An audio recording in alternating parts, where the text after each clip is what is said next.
안녕하세요. 비타아빠입니다. 오늘 라이브 방송 시작해 보도록 하겠습니다. 오늘 일단 20만 불 돌파를 했습니다. 드디어 어제 제가 방송 시작하고 비트 포지션 잡았던 거 이제 롱 포지션 진입했었는데 지금 비트 상승이 제가 포지션 여기서 잡고 나와주면서 130% 정도 수익을 만들어내고 있고 2만 불 정도 수익 내면서 지금 20만 불 돌파를 이뤄냈습니다.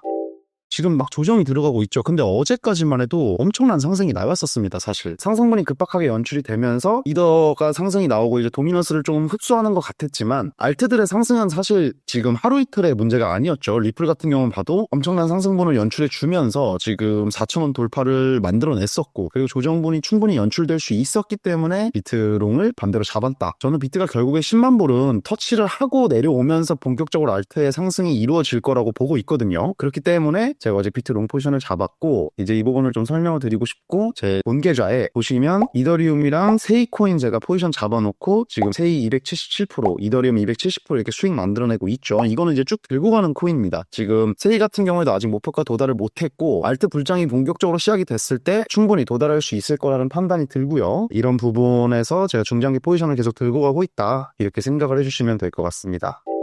오늘 좀 특이사항이 하나 있었죠. 오히려 이런 부분들이 더 큰 불장을 만들어낼 수 있을 것이다라는 기대감을 갖게 만들지만, 반대로 이런 뉴스가 나왔을 때 단기적인 조정이 들어올 수 있다. 왜냐, 개미들을 털어내고 더 많은 물량을 매집한 이후에 끌고 올라가야 되는 게 사실 기본적으로 세력들이 원하는 방향이죠. 우리는 항상 이기는 매매를 하기 위해서 세력들이 어떤 심리로 어떻게 시장에 접근을 하는지를 생각을 해야 된다는 겁니다. SEC의 이 의장이 폴 애킨스로 지명이 됐습니다. 폴 애킨스는 강력한 암호화폐 지지자라고 하고요. 이 폴 애킨스 전에 누구였죠? 게리 겐슬러였는데, 이 게리 겐슬러는 22년도 11월 우리 솔라나 폭락하면서 FTX 파산되고 이때부터 23년도 이 암호화폐 시장에 빙하기를 끌고 왔었던 대표적인 인물입니다. 이 게리 겐슬러로 인해서 이 코인 시장의 조정장과 흥보장이 굉장히 길었었는데, 이번에 이 SEC 의장이 다시 폴 애킨스로 트럼프가 임명을 하면서 어떤 전망들이 나오고 있냐. 이 조지 워싱턴 행정부 당시에 공화당 출신의 SEC 위원이었던 애킨스는 규제 완화를 강력히 옹호한 인물이다. 그는 과거 SEC의 구조조정을 통해 운영 효율성을 높이고 중복 규제를 제거하는 방안을 제안하면서 시장 주도형 접근을 강조해왔다. 이거는 이제 트럼프 친암호화폐 정책 캠페인과도 일맥상통하다. SEC 위원을 재직하다 리먼 브러스 사태 직전 자리에서 물러났었고, 패트맥 글로벌 파트너스를 설립하면서 입지를 다져왔었다. 암호화폐 업계, 금융거래 회사 등을 고객 등으로 두고 있다. 완전 친암호화폐 인물이란 뜻이죠. 그래서 트럼프 행정부에 이 친암호화폐 SEC 의장이 취임하게 됐을 때 지원과 규제 완화의 상승작용이 예상이 된다. 이런 부분들을 우리가 생각해 볼 수가 있습니다. 지금 현 SEC 의장인 게리 겐슬러의 지핑 위주 규제 정책과는 다른 정책이 본격적으로 시행될 전망이다. 즉, 이 SEC 의장 폴 애킨스로 인해서 25년도에는 우리가 좀 더 좋은 상황을, 좋은 시장을 기대해 볼 수 있다. 단기적인 관점에서 조정이 들어오고 있지만 이게 물량 매집을 하고 더 크게 상승분을 뽑아내기 위한 일종의 스텝이라고 생각을 해주시면 될 것 같습니다.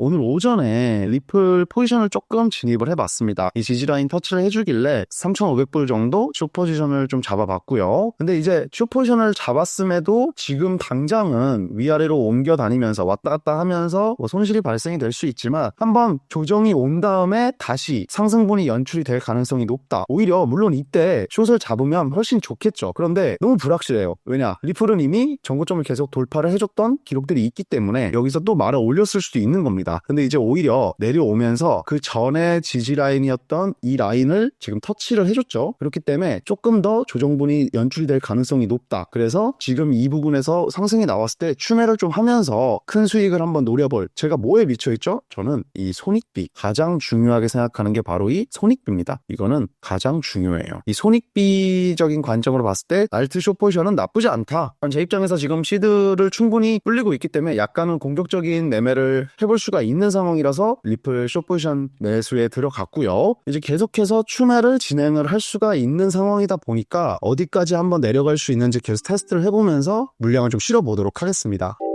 지금 비트코인이 흡성대법으로 도미들을 다시 빨아들이고 있거든요. 비트 도미넌스를 한번 볼게요. 지금 보면 뭐 4시간 봉으로 좀 봤을 때 다시 하락이 나오다가 다시 도미를 좀 빨아들이고 있죠. 이 도미를 빨아들이면서 알트들이 비트한테 도미가 빨리면서 이제 하락이 단기적으로 연출이 되고 있는 거다. 지금 업비트 기준으로도 어제 알트 매수해 놓으신 분들 좀 놀라실 수도 있는데, 굳이 이제 현물만 하고 계신 분들께 말씀을 드리자면요, 지금 현재 상황은 오히려 진드건이 기다렸다가 예를 들어서 샌드박스 기준으로 지금 이런 그림을 연출시키고 있다고 한다면 기다려보는 겁니다. 이 손익비가 나올 때까지, 손익비가 나오는 부분까지 기다렸다 추매를 하면서 내가 평단을 낮춰놓고 상승분을 더 크게 수익률을 만들어낼 수 있는 뭐 그런 게 가능한 지금 그런 장이에요. 왜냐, 비트가 잠깐 흡수했지만 추세 자체는 비트 도미넌스가 하락하는 방향으로 가져야 되거든요. 그렇게 됐을 때 본격적으로 알트 상승장이 올 수가 있다. 불장이 본격적으로 오게 되면요, 이더 도미넌스가 이 정도까지는 올라와줘야 돼요. 그러니까 항상 모든 차트는 이런 방향으로 가죠. 이 조정 부근이 분명히 있다는 겁니다. 이 조정 부근을 우리가 잘 판단을 해줘야 된다. 뭐 그런 글들이 많잖아요. 불장 때 어땠었는지, 21년도 불장 때, 뭐 17년도 불장 때. 지금 현재 상황은요, 굳이 설명을 드리자면 도미 기준으로 예를 들어서 20년도 불장 때라고 본다면 이때부터 이런 식의 흐름을 우리가 보여주고 있었다가 앞서 말씀드렸던 코인 빙하기 때 계속 우하향 차트를 만들어 왔었잖아요. 그런데 이제서야 올라가는 단계라고 봤을 때 25년도는 이더리움 도미넌스, 즉 알트코인의 상승이 나올 수밖에 없는 자리다. 왜냐, 그렇게 해야만 지금 이 우상향 추세를 계속 이어갈 수가 있다는 겁니다. 지금 이 추세를 이어간다고 가정을 해보면요, 그쵸? 지금 보셨을 때 이제는 상승분이 연출이 돼야 되는 시기가 오고 있다. 이게 언제야? 24년도 말 25년도 초에 좀 올려주면서 이 방향으로 가져야 된다. 이게 갈 수밖에 없는 이유는 시장 정세가 지금 트럼프가 신암호화폐 정책으로 전환을 했고 신규 자금이나 나스닥 쪽 전통금융 자본들이 들어오고 있기 때문에 앞으로의 비트나 이더의 상승은 좀 예견이 되어 있는 부분이다. 그런데 그 와중에 도미넌스를 기준으로 봤을 때 올라갈 수 있는 그림을 그리기 위해선 알트 불장이 한번 오면서 이런 파동을 만들어 줄 때가 됐다는 거죠. 내려왔으니까. 그래서 이런 부분 때문에 거시적으로 봤을 때는 시장 자체의 상승은 우리가 충분히 예측을 해볼 수가 있는 상황이라는 겁니다. 그래서 지금 계속 들고 가고 있는 거고, 세이 같은 경우에도 원하는 지점에 아직 도달을 못했기 때문에 이 부분에 도달할 때까지 좀 지켜보면서 가지고 갈 생각이다.